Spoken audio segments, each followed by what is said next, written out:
Hi అండి. ఎలా ఉన్నారు? నేనైతే చాలా చాలా బాగున్నాను. మీరు కూడా బాగున్నారనుకుంటున్నాను. నాకెందుకో ఈరోజు చికెన్ పకోడీ తినాలనిపించిందండి. సో, యూట్యూబ్‌లో వీడియోస్ చూస్తుంటే ఈ చికెన్ పకోడీ వీడియో అయితే కనిపించింది. చూశాను. సో, అది చూడగానే నాకు కూడా చికెన్ పకోడీ చేసుకొని తినాలనిపించింది. సో, వంటలన్నీ వచ్చు మనకు ప్రిపేర్ చేయడం. బయట తెచ్చుకొని తినడం ఎందుకు అనేసి మన ఇంట్లోనే నీట్‌గా ప్రిపేర్ చేసుకొని తిందామనేసి నేను షాప్ నుండి వస్తా ఒక హాఫ్ కేజీ చికెన్ అయితే తీసుకొనొచ్చాను. సో, ఈ చికెన్ పకోడీ ప్రిపేర్ చేయడం అయితే వెరీ ఈజీ అండి. అండ్ వెరీ సింపుల్ గూడాను. సో, నేనైతే చాలా సింపుల్‌గా ప్రిపేర్ చేస్తానండి నా వంటలైతే. సో, పెద్ద ప్రాసెస్ అయితే ఏముండదు. కానీ టేస్టీగా ఉంటాయి. సో, నా వంటలు తిన్న వాళ్ళు ఎవ్వరు కూడాను టేస్ట్ బాలేదని ఎప్పుడూ కమెంట్ చేయరండి. టేస్ట్ అయితే చాలా బావుంటదని చెప్తారు. సో, నేనైతే చాలా ఈజీగా, సింపుల్‌గా చేస్తాను. సో, ఈ చికెన్ పకోడీ కూడా చాలా ఈజీగా, సింపుల్‌గా అయితే చేశాను. మన ఇంట్లో ఉండే ఐటమ్స్‌తోనే. సో, ఈ వీడియోనైతే ఎక్కడ స్కిప్ చేయకుండా చూడండి. ఈ వీడియోలోనైతే నేను ఏ విధంగా ప్రిపేర్ చేశానైతే చూపిస్తున్నాను. సో, హాఫ్ కేజీ చికెన్ తెచ్చాను కదండీ! అది మంచిగా కడిగి ఒక బౌల్‌లోకి తీసుకొని, దానిలోకి ఒక 1 టేబుల్ స్పూన్ అల్లం వెల్లుల్లి పేస్ట్ ఏసాను. అలానే 1 టేబుల్ స్పూను ధనియాల పొడి ఏసాను.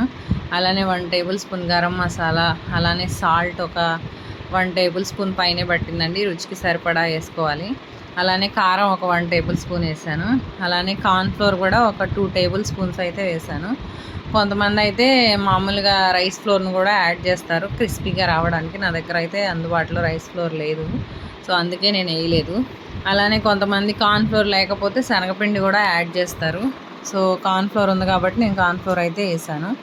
సో, ఇంకా అలానే కరివేపాకు, కొత్తిమీర కూడా ఏసాను. ఏసి మంచిగా అయితే కలిపాను 2-3 మినిట్స్. ఎందుకంటే ఆ ముక్కలకి ఆ మసాలా అంతా పట్టేంత వరకు మనం అయితే మంచిగా కలపాలి. అప్పుడే మంచి టేస్ట్ వస్తది.